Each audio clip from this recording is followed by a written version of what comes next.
संसद के बजट सत्र के पहले चरण का आज आखिरी दिन है। लोकसभा की कार्यवाही शुरू हो चुकी है। सीधे लिए चलते हैं आपको। कोडीन के कारण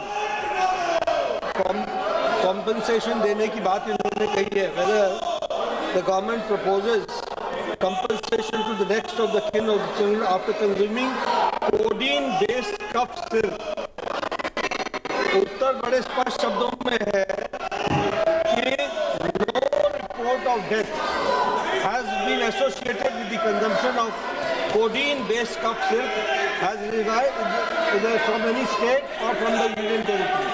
तो जब इस तरीके की कोई डेथ कोडीन से कफ सिरप से नहीं हुई है तो फिर हम उसके बारे में ये प्रश्न ही नहीं उठता कि कोई कंपनसेशन देने की बात हो। सीबीआई जांच की मांग की है। जब कोई इस तरीके की डेथ ही नहीं हुई है तो सीबीआई की जांच की भी बात हम कैसे कहें? चलिए दूसरा प्रश्न क्रमांक नहीं पूछे। माननीय सदस्य Shri T Krishna Prasad ji. Respected Chairperson, ma'am, the central government's prompt withdrawal of adulterated cough syrup from market is commendable. To ensure streamlined policy procedure to recall faulty drug formulations, it is crucial to implement a drug recall policy.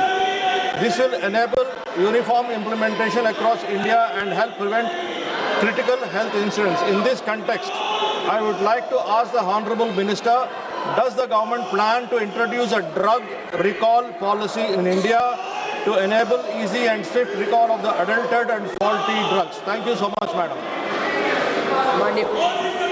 Madam, it is a set procedure that we have to follow. हम inspection करते हैं, inspection करने के साथ साथ उसके drugs की कई बार ऐसा होता है कि ड्रग जो होता है वो सब स्टैंडर्ड होता है, कई बार मिसलेबल्ड होता है और कई बार वो ड्रग ह्यूमन कंजम्पशन के लिए उपयुक्त नहीं होता है। जब वो उपयुक्त नहीं होता है तो उसको हम रिकॉल करते हैं। इसका प्रोसीजर दिया गया है और ये प्रोसीजर को हम फॉलो करते हैं। माननीय सदस्यगण, आप सभी अपनी अपनी सीट पर पहुंचे।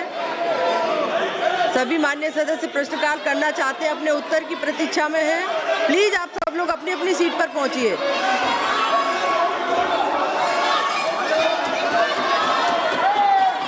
सभा की कार्यवाही 12 बजे तक के लिए स्थगित की जाती है। के लिए स्थगित कर दी गई है। संसद के बजट सत्र का पहला चरण और पहले चरण का आज आखिरी दिन। संसद के बजट सत्र का पहला चरण और पहले चरण का आज आखिरी दिन। हंगामे के चलते लोकसभा की कार्यवाही को 12 बजे तक के लिए स्थगित कर दिया गया है।